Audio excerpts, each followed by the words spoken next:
Hello YouTube, it is your boy B3 back another kicking graphic novel review. I know it's been a hot minute since we've done a graphic novel review, but I'm doing this one before I go on vacation. It's actually one I bought a while ago and just straight up forgot to review. So I'm kind of doubling back and doing it.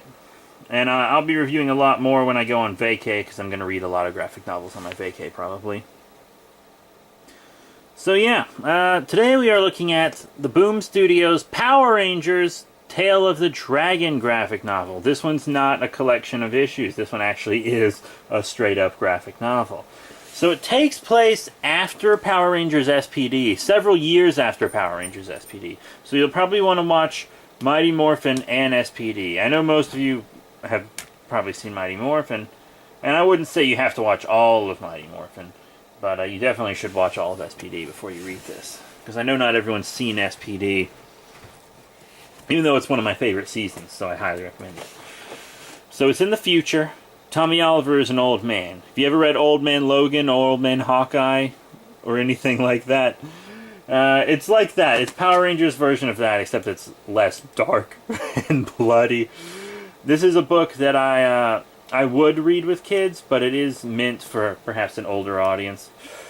Which is one of the things I love about the Boom Studios Power Ranger books. They are the perfect tone for adults and kids alike. So I really, really like that about these books. They are things adult fans can read and children can enjoy as well. But, you know, Tommy's an old man. He has back problems. He's kind of being forced out of his teaching job, because you remember in Power Rangers Dino Thunder, he was in fact a teacher. He's a doctor, actually.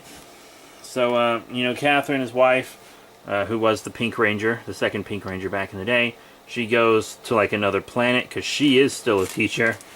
And Tommy's talking to his son, and he's like, "Hey, son, be careful out there, blah, blah, blah." His son goes missing. One of his son's comrades comes to Tommy for help, and they go out searching for him. They go to ask S.P.D. about it, and Sky, who you remember is the Blue Ranger from S.P.D., who later became the Red Ranger, and is now kind of in Doggy Kruger's position, if not higher.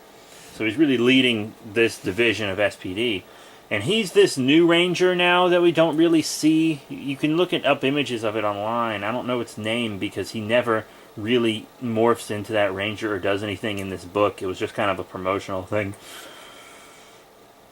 So he's a fancy Ranger now, and etc. I knew he got promoted because of the Operation Overdrive episode where Bridge shows up as the Red Ranger, so I knew Sky had been promoted already.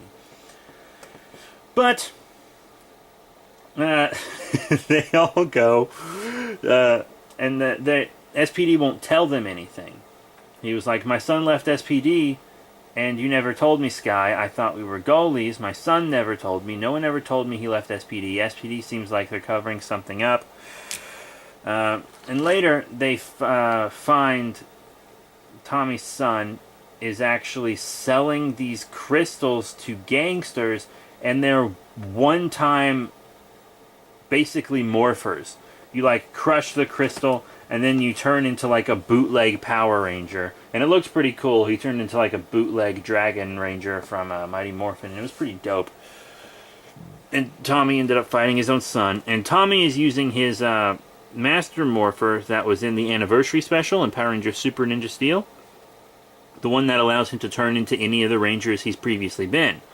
So, Mighty Morphin Green, Mighty Morphin White, Zeo Red, Turbo Red, who we did not see him turn into in the special, but it is confirmed that the Morpher can turn him into that because it was in this book.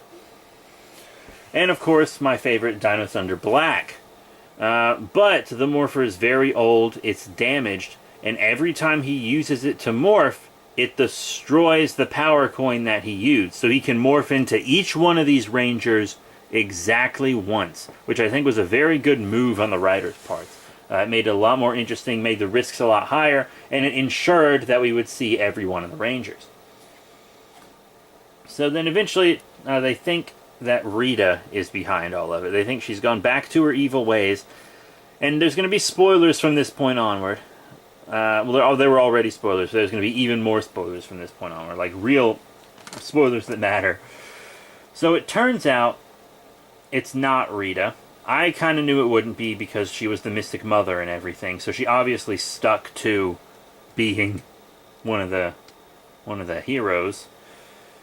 And it turns out it was actually Scorpina, or whatever. Not Scorpina. Scorpina is the one from Lost Galaxy. The other Scorpion lady that used to fight alongside Goldor and worked for Rita for a while and then disappeared. That one. I knew it'd be her. But, so that wasn't much of a twist to me. She was working for an evil interdimensional overlord that briefly appeared in Mighty Morphin Power Rangers. Pretty forgettable villain, if you ask me. But, I think he was a good choice for this book, though, even though he didn't really do anything. But there was this, and yeah, as I said, you find, I don't think I did say this, actually. You find out that Tommy's son was actually working undercover for S.P.D, and that's why they were keeping it under wraps. Even though I thought that was pretty painfully obvious that he was working for S.P.D. I feel like if this was a longer book, they might have done something where he was kind of going back and forth from being a good guy, but the book isn't terribly long. It's long enough to be a good story, and it's a very unique Power Ranger story as well. That's one of my highest praises for it, is how unique it is. And the art and everything is spectacular. But, so he ends up fighting alongside his dad and stuff, and Tommy's last coin he has in the Morpher in the big final battle is for Mighty Morphin Green Ranger. But he's kind of trapped, and he's an old man, so he throws the Morphers to his son morphs into him, the legacy continues, etc., etc. Then his son officially rejoins S.P.D, even though he technically never left, and he becomes the Green S.P.D Ranger. However, he becomes the Green S.P.D Ranger, but he has the Dragon Shield, right? So he's S.P.D Green with the Dragon Shield. And I'm really hoping Hasbro is going to give us comic book characters. So I'm kind of hoping for that. But even if it's not, it's a pretty easy custom, honestly. If they make an S.P.D Green and a Mighty Morphin Green soon enough, it would be an easy custom. But I mean, it's a good book. It is a good book. His shoulders aren't up. I think they're still. Oh, this one's not going up. Whatever.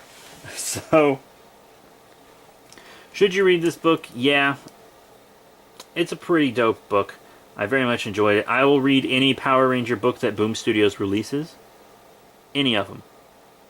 I'm reading right now. I did read Pink. I did read the Pink miniseries.